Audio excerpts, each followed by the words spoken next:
Gracie, hush. No, Gracie, I'm talking to the camera. Hey, everybody. Um, I'm still laid up in bed. Please tell me this is public. Um, I think I have a pinched. I have to change my glasses around here. I think I have a pinched nerve in my back. Hey, Michelle. Please excuse my bedding, my pajamas, my whiskers, my hair, all of that stuff. Um, there's the nurse. Hey, hey, hey. I, uh,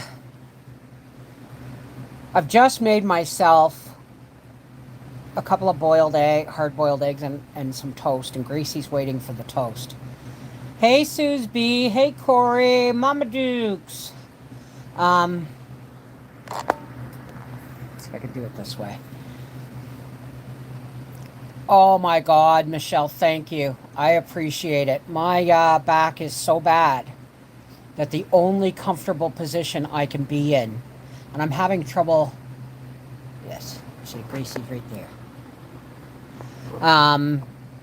Because I can't sit up. If I sit up straight, like when I get up and sit on the side of the bed, oh God, this is what I really, really, really, really, really want before it gets too cold. Yes, as a healed alcoholic, I can drink laying down. It's one of my parlor tricks.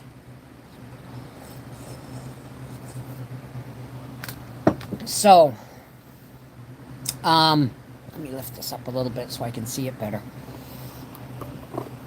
So I can look out of the bottom of my bifocals. So anyway, hey Journey. Hi Annette. So, I don't know how I did it. I do have another pair of glasses here somewhere. I don't know how I did it. But it was when I was it had to be when I was in the garden. It's the only thing I can remember doing where I took a misstep. And that's all it was. I didn't trip. I didn't fall. Oh, drinking tea laying down. Look, this is my parlor trick as a healed alcoholic. I can drink laying down.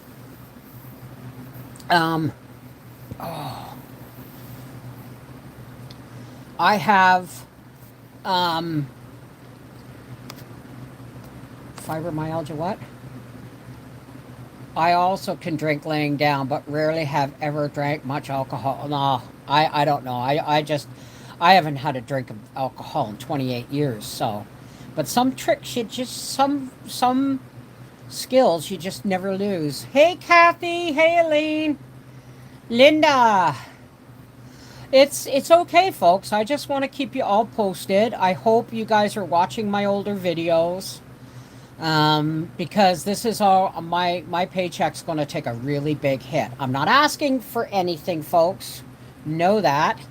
I'm just saying I can't work right now. I just can't.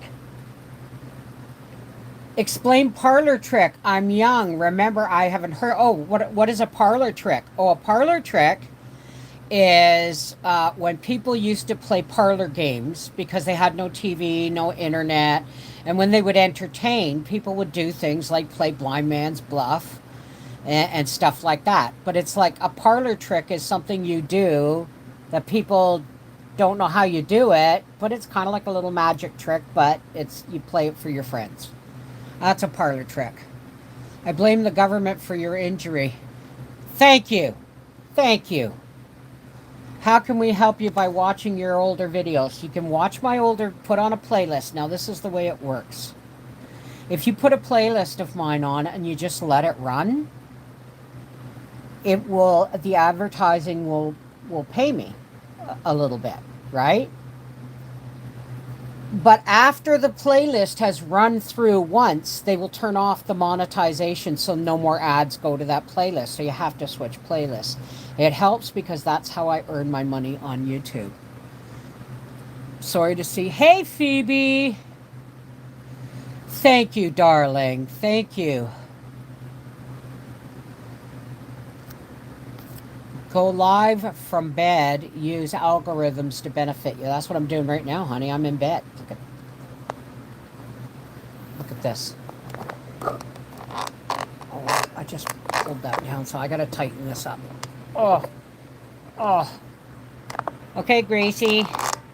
That's my table over there with all my junk on it. Look at her totally. She knows she's on camera. She knows, and the only. Wow, see the laser focus? It's because I have toast. Yes. Oh yeah, it's. I'll tell you, this is the way things worked. Okay. I'll give you 12. Thank you, Corey. I know. Who doesn't love that dog? Can I have a kiss? Please, can I have a kiss? Thank you. Did you see that? Don't get any crumbs under my blankie.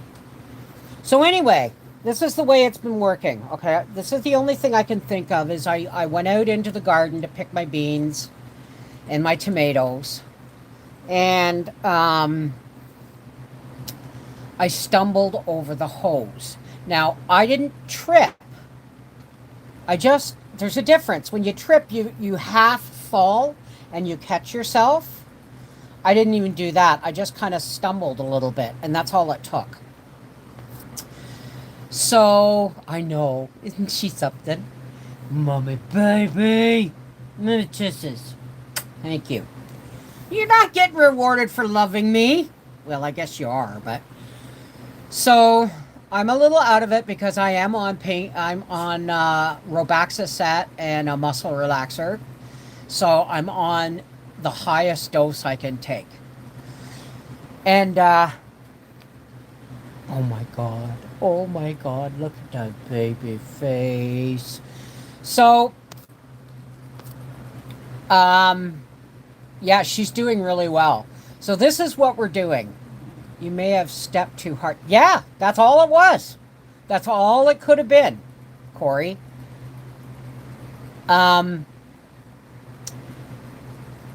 I know there's toast there.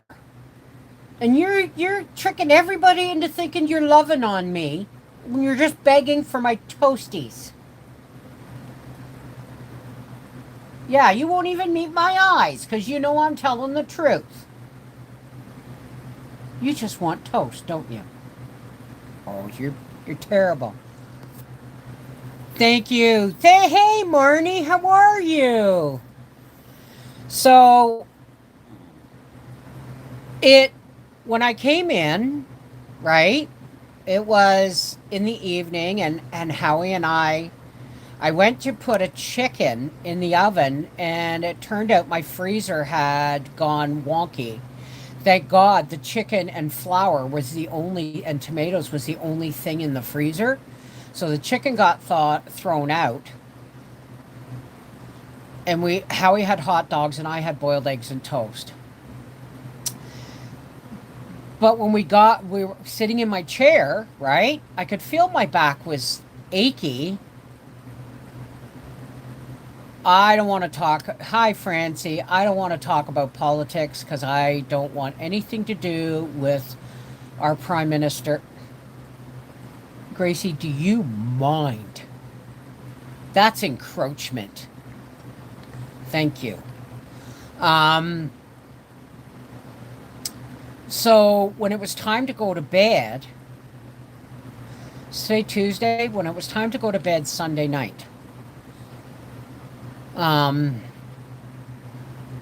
got up from my chair, and as I walked towards the kitchen, I said, geez, my lower back is aching, right? And I I thought, well, I'm going to do some editing, which never got finished. But I sat in my desk chair for an hour. I can't do it. I can't do it. So I sat in my desk chair and I worked for an hour. Oh, good job, Marnie. Good job. Honestly, folks, I'm not allowed to have food that she wants.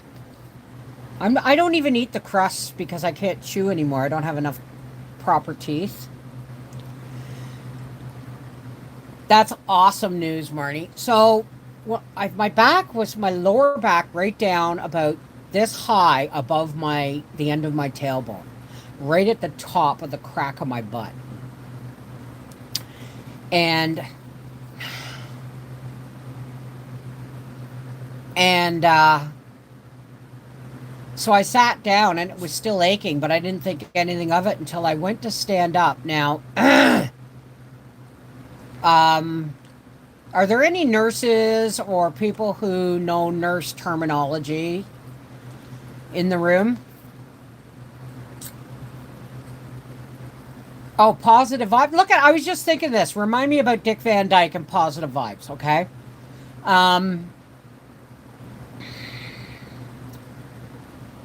So I stood up from my desk chair thinking, oh, I got to go to the bathroom, right?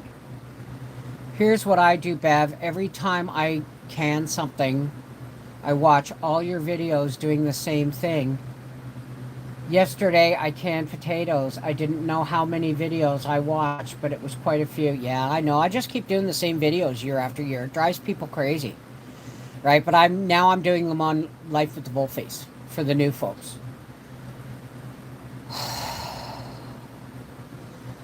So I got up. I'm not going to look at the chat for a second, okay? I got up, and when I stood up, there was an explosion of burning, stabbing pain just above my ass crack. Right, like somebody punched me in my lower back with a flaming fist. And my bladder voided. I just stood up and the pain hit and I lost my bladder, if you know what I'm saying. And Howie was already out in the motorhome. And so I just took muscle relaxers and that and went to bed. Cleaned myself up as best I could and went to bed. But that I don't know what caused it or anything else. I just know that since then, yesterday, standing up was almost impossible. Sitting, I was able to get up and watch some TV with Howie, but I had to recline my back in my chair so that I wasn't sitting up. And Howie he said, "What do you want for supper?" And he made me a couple, no, I don't think it's my pelvis. I think it's a vertebrae or a pinched nerve. God help me if it's a herniated disc. I don't think it is. But get this. Okay, everybody knows. Okay, first off, remind me about me phoning the doctor, okay? Because I am a little discombobulated with, where's the chat? I am a little discombobulated with muscle relaxers. Dick Van Dyke. I saw, those things they put on Facebook. They say, swipe up. Oh, it's a sad time. They make you think somebody's dead, and then they take you to an ad. Well, I saw Dick Van Dyke. Dick Van Dyke's over 100 years old if he's still alive. And one of the things I think that keeps that man alive is he's always had a really positive outlook on life, right? He's always been really happy and positive and stuff like that. So I think that's really important to know. Now, what's a sacrum, Edie? He is still alive. Good. Well, he's over 100 years old. Look at Betty White, right? 99 until December. Oh, God love him. Okay. So anyway, yesterday when Howie picked up my pills, everybody knows. I thought he was 100. He'll be 100 this year. Everybody knows that I have been going off of lorazepam really slowly because it's one of those pills, medications you can't just go cold turkey, right? It must have been a Lifetime Achievement Award. He has a YouTube channel. I'll have to look that up. Um, so, hang on. I have to eat a piece of egg before it gets too cold. I'm sorry I'm eating on camera, but I have to get my protein in me. I've been living on fruit because it's easy.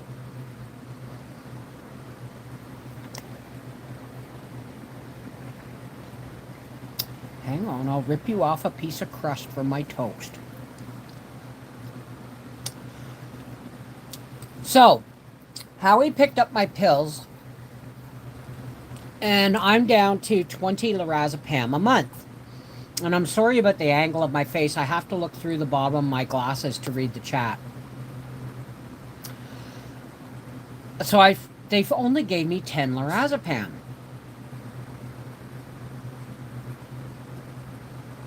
No, I don't have any pain in my legs. It's just in my back. Like a burning hot fist. For a lady I knew, she was 108. 108. I just heard from Howie that my friend Kim Arts, her husband, just passed, but I can't get her on YouTube or on Facebook, so I don't know. And I'm sorry that I haven't been able to shave yet. And I got whiskers. So they only gave me 10 lorazepam. So I phoned the pharmacy and I said, why did you only give me 10 lorazepam? And they said, well, your prescription's finished and you have to phone the doctor and get it refilled. So I phoned the doctor's office. Now you got, this is the way they work things. I don't know about the rest of the country, but this is Quebec, okay? My clinic and doctor is in the same 2-story building as the pharmacy. The pharmacy's on the ground floor, the clinic's on the top floor. Gracie, you're drooling on me. So, there you go. So, I phoned the doctor's office and said, the pharmacy only gave me 10 lorazepam because they say I'm out. Now, that lorazepam is something you cannot go off cold turkey, right? Just like my mood meds. It would just, I don't want to talk about it. But anyway, so I phoned the doctor's office, and the receptionist said, the same receptionist who told me that they were going to charge me $350 an hour to fill out my paperwork for my disability, which she was wrong. It must have been some other thing she was thinking of. So I phoned her and I said, I need a refill on my lorazepam because they only gave me 10 pills. And she said, well, you can't. You got to come in and see the doctor. And I said, well, now hear me on this, folks. And she said, well, you're going to have to come in. And I said, I can't. I've hurt my back and I can't get out of bed. I'm kind of bedridden. And she said, what happened? And I told her, and she said, you need to phone an ambulance and go to the hospital. And I said, absolutely not. And she said, why? And I said, I will never. This is Bev on pain medication, okay? I said to her, I will never, ever, ever go to that hospital in Wakefield again for any kind of emergency. There's no bug, Gracie. What are you doing? There's no fly or nothing. Are you high? And she said, why not? I said, because when I went in, because I couldn't walk with my knees, there was this Caucasian French doctor who barely speaks English. And I'm not. It's not a. It's not a. It's not a language racist thing. It's a personal thing. And I went in, and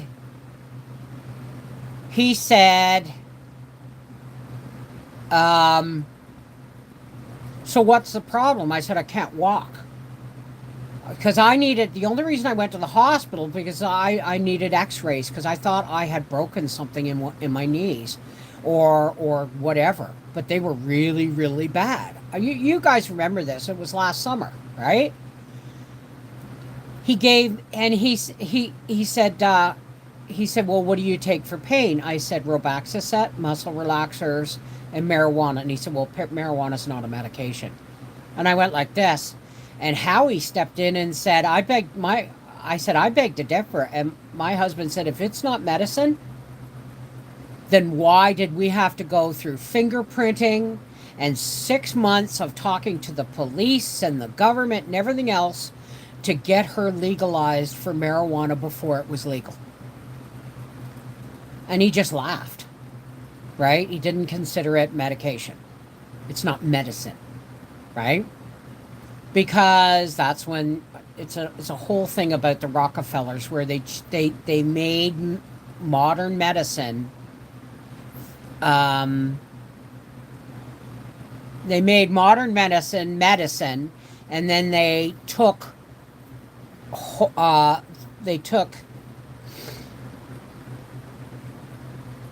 homeopathic and herbal medicine off of the list of medication.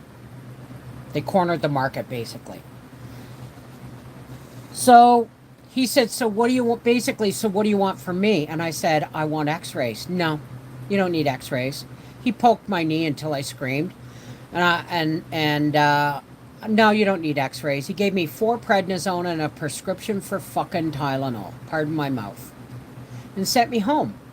And I was so upset because I couldn't even walk. It took everything I had to get there. And that was with Howie helping me. So I phoned the doctor. She said, come in the morning. And I went and saw the doctor. And she sent me straight back to the hospital demanding x-rays. Okay? And there she goes. She's not getting any more toast, so she's buggered off. So, you know, I have apparently severe osteoarthritis in my knees, starting in my lower back and my hips. Because she had me, she said, you might as well get your shoulder and everything x-rayed while you're there. So it was an hour, I was like there 45 minutes to an hour just in x-ray. So, there's a reason I don't like that doctor in the ER. Thank you, Journey. So then, this spring, remember, Nan passed away, and I ended up severely constipated.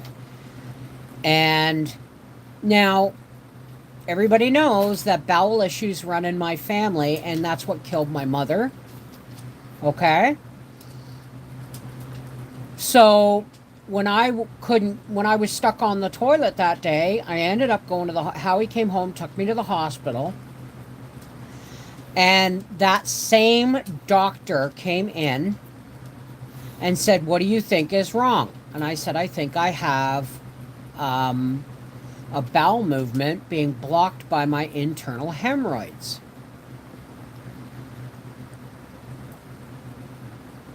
And he said, I'm going to have to check your hemorrhoids. I'm going to have to put a finger inside. I said, okay. Now my hemorrhoids are right inside. I'm sorry for the graphic content here, but my hemorrhoids are right inside my sphincter. They're not outside, they're inside.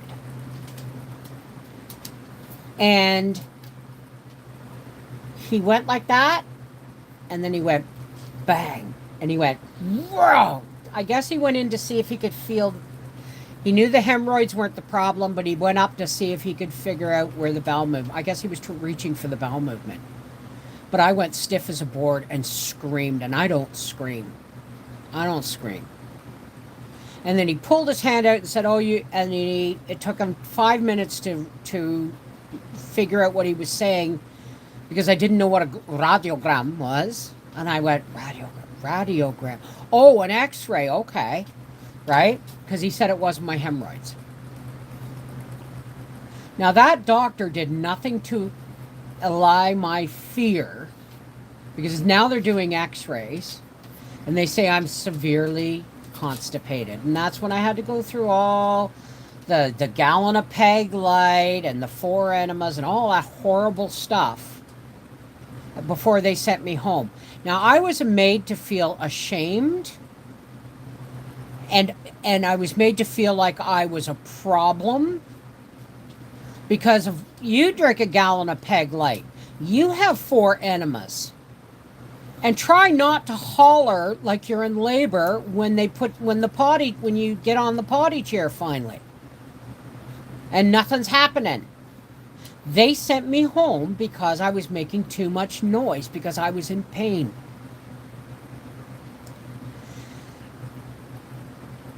I was made to feel ashamed, and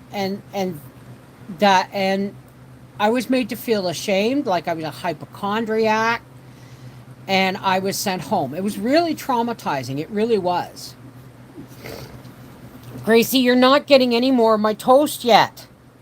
Okay, get up here. Come on up here with Mom. Come on. So, I can't take, and this back issue is causing me to be slightly constipated, but I'm not worried about it, because it's not high up in my bowel like the other one was. So before I left, I was in that hospital for 18 hours. Before I left, I got another doctor to come in and explain to me the difference between severe constipation, impaction, or blockage, because my mother died because her bowel ripped. Okay? Nobody in that 18 hours had the decency to explain to me that I was not in any danger. It was just a problem. A painful, horrific problem. But I was not in any danger. Now, for 18 hours, they left me to think that I was in danger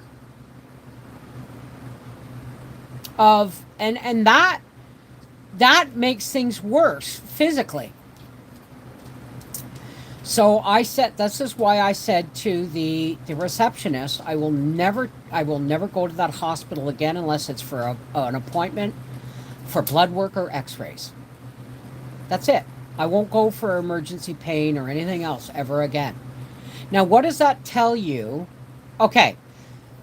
So that's when I phoned the doctor, and she said, you need to go to the hospital. And I said, no.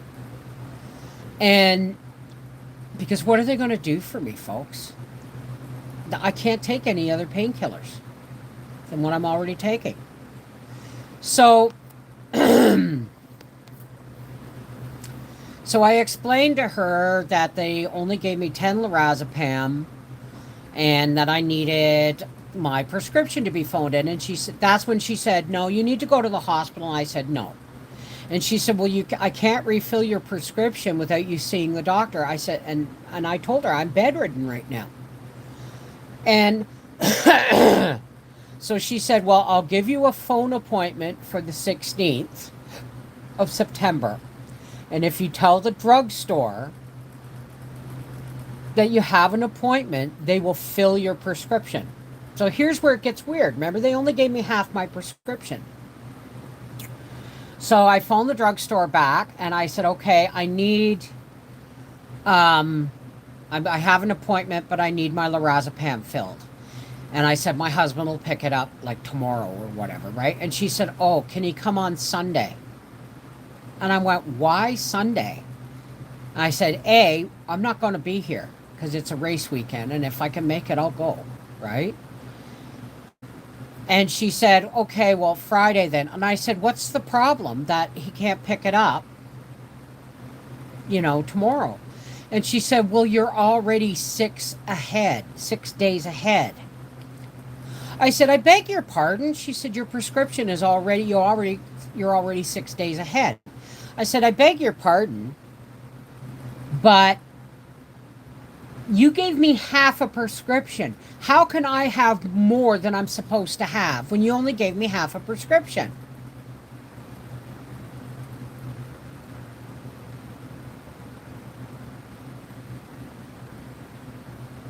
Surgery and had to wait there till the next day before my own doctor found out. Oh my God. So it's like our medical system here in Quebec is just ridiculous. Like the pharmacy and the doctor's office can't figure out between them, you know? They've got all these rules that tie you up in knots so that you can't get what you need. Get sent to the worst community hospital. I will only go to the VA hospital ER.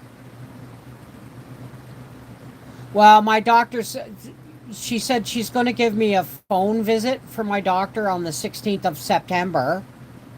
Like, that's almost 3 weeks away. And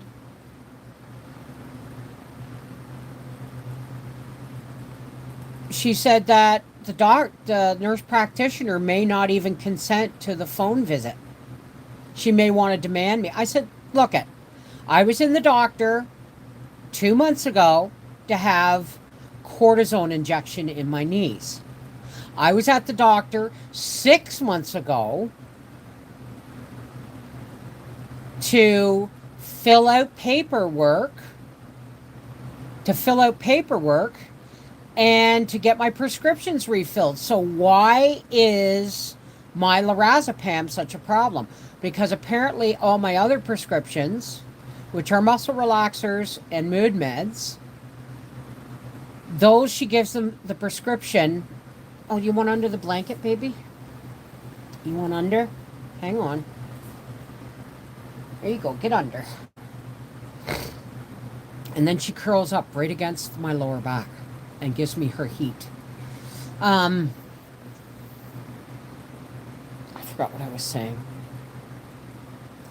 But my lorazepam, they can only give me refills for 6 months. So that's the problem. Right? That's the problem.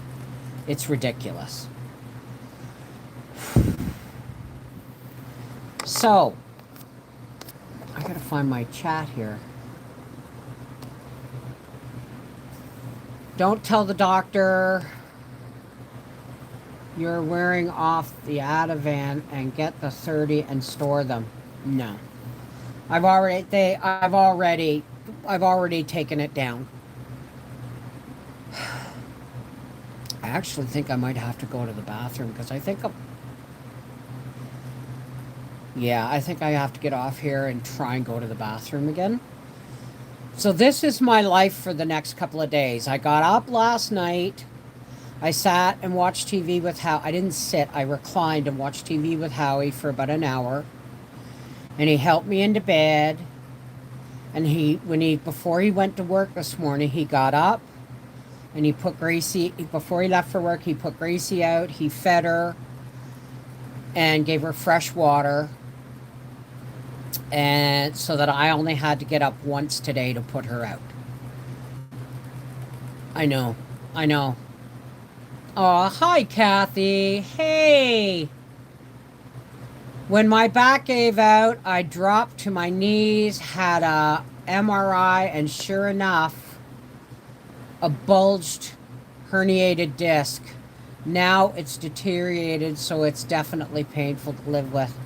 Well, I don't know if I got a herniated disc or anything. I don't know if I don't know if it's a cracked vertebrae, a herniated disc, or a pinched nerve, but it ain't friggin' pleasant. And so anyway, I'm going to get off here, folks. I just wanted to say hi and let you know that I'm still not, like, today. It happened Sunday night, and today's Tuesday, and Howie's got my wheelie walker in here, and I got my stationary one in the bathroom. And because I was using the stationary walker, my wheelie walker was outside. My stationary walker, you have to lift it every time you take a step, and that was like agony. So Howie brought in my wheelie walker, and I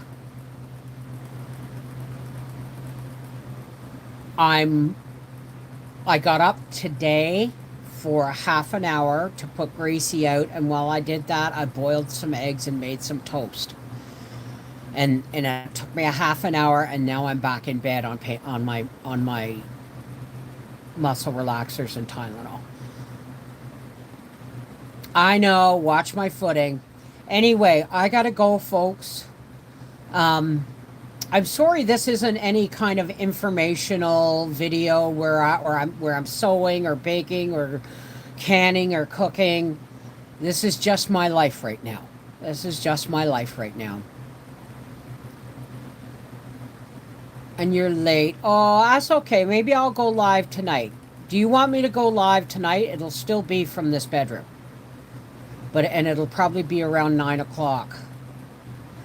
Has analyzing spondylitis, can't stand or walk without help, lays down all the time. Well, this is the only comfortable position I can be in. Okay, Annette, just take it really easy, okay? Well, we do just like chatting with you. Well, you know, there's chatting, and then there's me laying here complaining, and I apologize for that, right? So I will talk to you guys later, because I think things are moving, and that's important for me to get up and go and try. Okay? I love you guys. Thank you so much for the support and the prayers. Tuck you in if you feel good enough to go. Okay, thank you. You know, you guys have no idea how much you're a part of my life, right? I love you so, so much. Thank you for the prayers and the love, but I have to try and get up and take my wheelie walker to the bathroom. I've dropped my muscle relaxers on the floor. I can't pick them up, but I've already taken them, so I'm good until Howie gets home. Okay? I love you. Take care. God bless. Gracie snuggled up against my lower back. She gives me her heat. And I think tonight when Howie comes home, I'm going to ask him to go down the basement and get me... There's a heat pad in the bathroom downstairs. A heating pad. Positive energy. Absolutely. How's work going, Corey? How you doing, baby? I'll ask you tonight, okay? I love you guys. Take care. God bless. And I'll see you tonight. Alrighty? How am I doing this? How do I do... Shut... There we go.